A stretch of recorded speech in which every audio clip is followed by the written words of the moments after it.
오늘의 큐티 말씀은 열왕기상 8장 22절부터 32절입니다. 제목 솔로몬의 기도. 먼저 앞뒤 문맥을 살펴보겠습니다.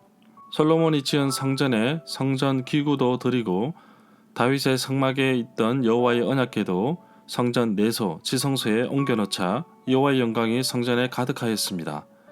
이에 솔로몬은 이 모든 과정이 여호와의 약속에 의해서 이루어짐을 기억하고 약속을 지키신 여호와 하나님께 감사했습니다. 곧 그 약속은 자신의 아버지 다윗에게 주셨던 약속인데 성전을 건축함으로 말미암아 출애굽부터 이스라엘의 하나님이 되셔서 함께 하셨던 여호와께서 이제 백성들과 영원히 함께 하실 것을 말씀하십니다. 그러나 중요한 것은 언약궤 안에 담긴 말씀을 따르고 순종할 때 하나님과 동행하는 기쁨과 축복을 느낄 것입니다. 성전에 임하신 여호와께 솔로몬은 기도를 합니다. 성전은 약속대로 이루어졌으나 이제 나라를 다스릴 왕으로서 어떻게 하나님을 만나며 어떻게 살아가야 할 것인지 솔로몬은 모두 7가지의 기도 제목을 말하고 있습니다. 문단을 나눠보겠습니다. 22절부터 26절은 약속을 지키시는 이스라엘 하나님 여호와, 27절부터 30절은 주 앞에서 부르짖는 기도를 들어주소서, 31절부터 32절은 첫 번째 기도, 22절에 보면 솔로몬이 손을 펴서 하늘을 향하여 드린 기도는 54절까지 이어집니다. 동일한 구절이 역대하 6장 12절부터 13절에 나옵니다. 백성들과 솔로몬이 마주보고 섰는데 이 장소는 성전의 뜰일 것 같습니다. 성전의 안뜰은 다듬은 돌 3켜 3층과 백향목 두꺼운 판자 1켜 1층으로 삥 둘러 안뜰을 만들었는데 바로 그곳에 보인 곳입니다. 솔로몬 왕은 성전 입구에 있는 제단 앞에 무릎을 꿇고 기도를 합니다. 23절에 보면 솔로몬의 기도의 내용을 보면 그 어디에도 주와 같은 신 하나님은 없다고 고백합니다.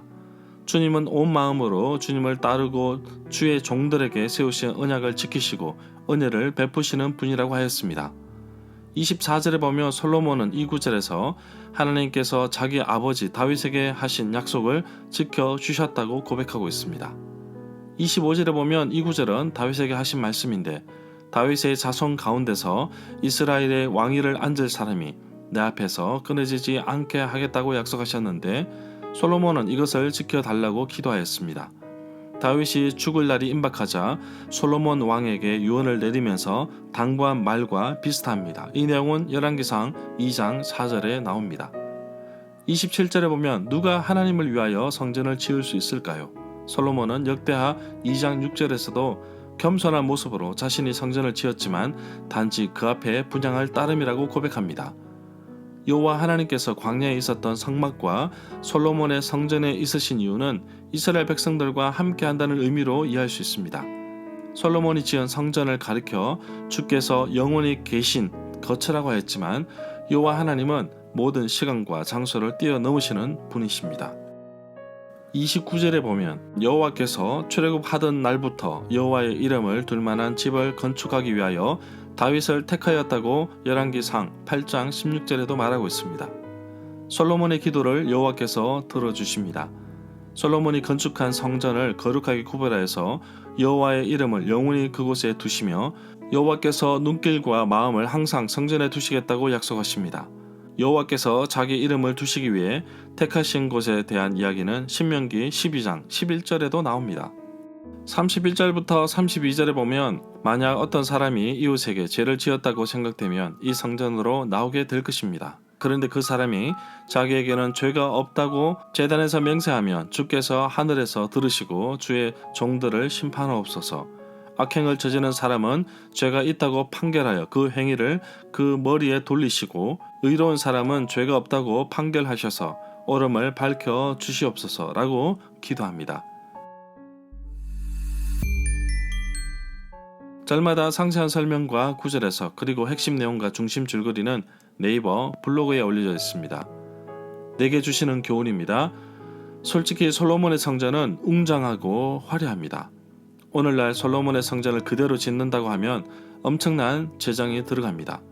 그럼에도 불구하고 솔로몬은 자신이 지은 성전이 천지를 창조하신 하나님께서 친히 거하실 장소로 모실 수 있을까요? 부족함을 겸손함으로 표현하였습니다.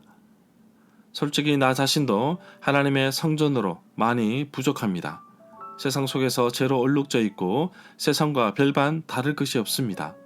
그럼에도 불구하고 하나님은 나를 찾아오셔서 나를 반갑게 맞아 주셨습니다.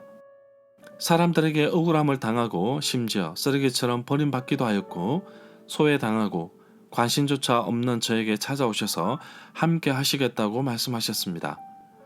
그래서 저는 힘을 얻어서 사람들을 바라보지 않고 오직 하나님만 바라보며 살기로 작정하였습니다. 하나님은 솔로몬의 성전에만 있는 것이 아닙니다. 언제 어디서나 시간과 장소를 초월하신 하나님께서 솔로몬의 기도를 들어주신 것처럼 내가 드리는 기도에도 귀를 기울여 주시고 다윗의 가문을 지켜주셨던 것처럼 나의 삶과 가정에도 지켜주옵소서. 사회 가운데 열매가 있기를 원합니다. 자녀들의 건강을 지켜주시고 말씀을 지킬 힘을 주옵소서. 늘 하나님만 찬양하며 살아가는 하루가 되기를 간절히 소망합니다.